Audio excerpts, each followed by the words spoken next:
I'm creating this video for any dentist that is going to do a large lower restorative here.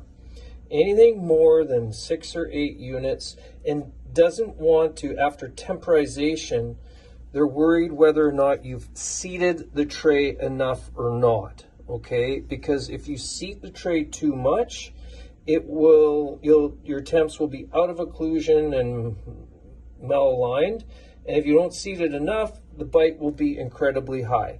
In Dentifor, we really try to maintain, after an orthotic progression, or, for example, a little, what we call a acetyl resin trial smile that the patient has worn, we try to really assure that the patient's physiology, meaning his airway, his jaw joint, are all happy before we go into restore teeth. So now this, more than ever, is really, really important to maintain this new VDO that supports the healthy jaw joint and or airway position. So the question's always been for dentists, well, how do I do this? Do I do like actually milled or long-term temps, pre-made, chairside? What do I do?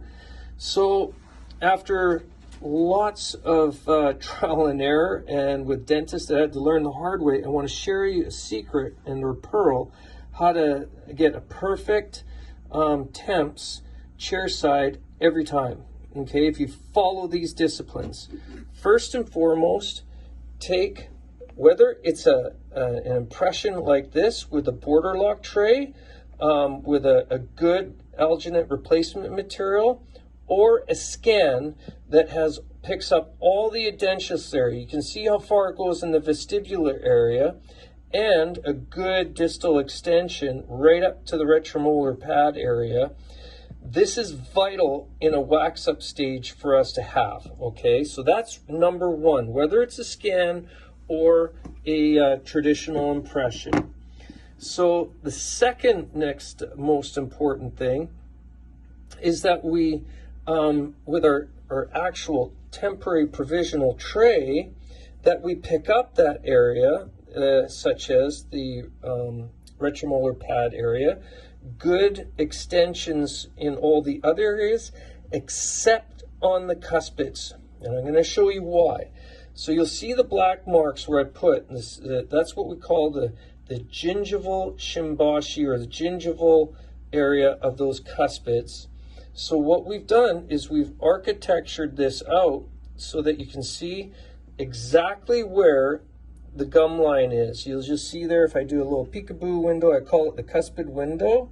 We architecture that out so that you know when you seat this tray, don't go past the gum line where it's architectured out after you prepped.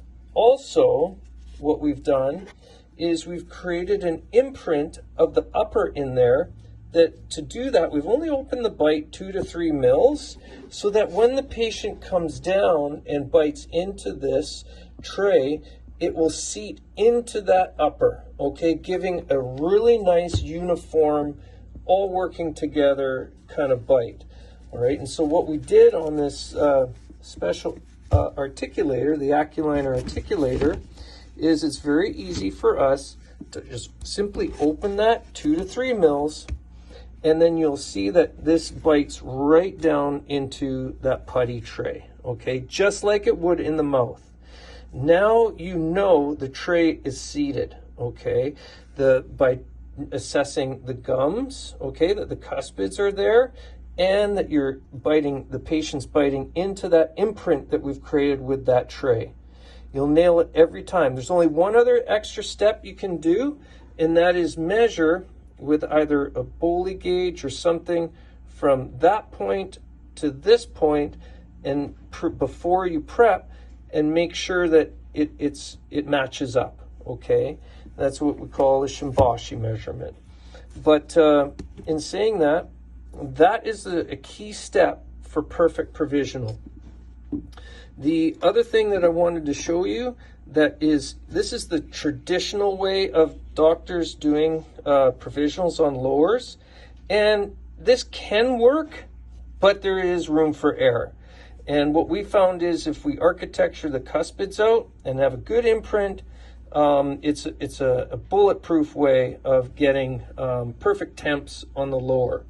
The other point that I just don't want to ever oversight is what we've done, a Denta 4 bite.